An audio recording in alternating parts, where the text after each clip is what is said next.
Hi friends, আমি সেই চেষ্টা করতে চাই যেসব কাজের জিনিসগুলি খুব প্রাথমিক সেগুলি খুব সহজ রাখতে চাই, যেন যাতে আমরা সবাইকে এই জরুরি জিনিসটা বুঝিয়ে আমাদের সাথে নিয়ে আসতে পারি।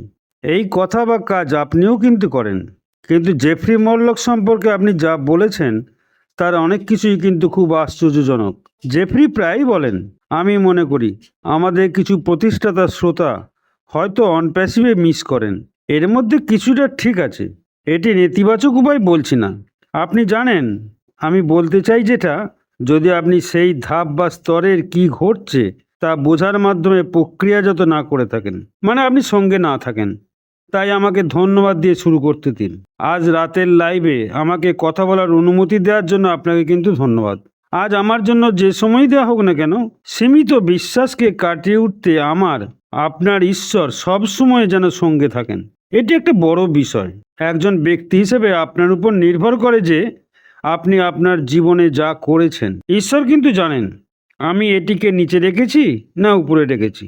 তাই আমি এখানে যে জিনিসগুলি বলছি তার মধ্যে একটি হলো, বিশ্বাসকে সীমিত করলে চিন্তাগুলি আমাদেরকে সম্পূর্ণ সম্ভাবনা অর্জন থেকে আটকে রাখে। তাই আমি জেফ্রি মরলককে শেয়ার করার মাধ্যমে নিজেদেরকে আটকে রেখেছি। তিনি যে বিষয়ে কথা বলছিলেন সে সম্পর্কে আপনি অনেক কিছুই জানেন।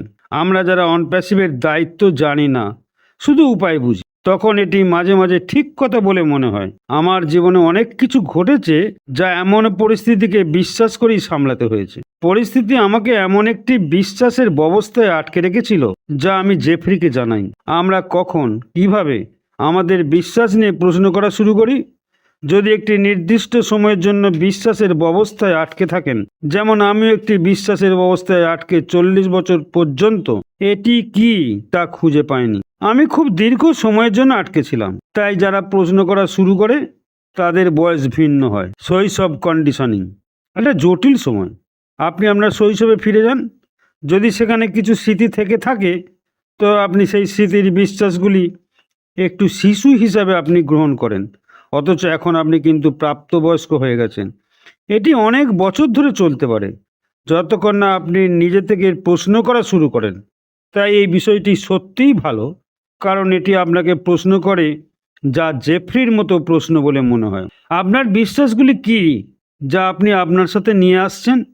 আপনি জানেন অতীতের ব্যর্থতা এবং হতাশার মধ্যে অনেক কিছু বিষয় আছে। আমরা কি অনুভব করি যে আমার ঈশ্বর ভুল কাজ করেছেন, কিন্তু আমার ঈশ্বর জানেন যে আমি তার পিতামাতা হতে পারি না, বড়জোর আমি একজন শিক্ষক হতে পারি। এমন যে কেউ হতে পারে। কেউ কি বলেছিল আপনি কখনোই এটা বিশ্বাস করতে পারবেন না? কিন্তু আপনি সেই বিশ্বাসটি গ্রহণ করেছেন, কারণ আপনি জানেন আমি বিশ্বাস লাভ করেছি। আমি অনুভব করেছি যে আমার বিশ্বাস সীমাবদ্ধ নয়। আপনিও আপনার বিশ্বাস সীমাবদ্ধ রাখবেন। ধন্যবাদ। নারেলে ওয়ালকন।